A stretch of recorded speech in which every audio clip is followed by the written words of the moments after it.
Hello everyone, in today's video I'm going to compare Trust Wallet and Binance. When comparing Trust Wallet and Binance, both serve different purposes within the crypto ecosystem, but they complement each other in many ways. Trust Wallet is a decentralized non-custodial wallet that allows users to store, send, and receive various cryptocurrencies while maintaining full control over their private keys.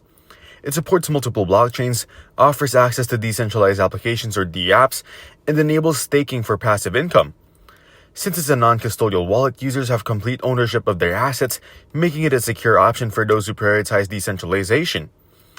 Binance, on the other hand, is a centralized cryptocurrency exchange that offers trading, staking, futures, and other financial services. It provides high liquidity, a wide range of trading pairs, and advanced trading tools.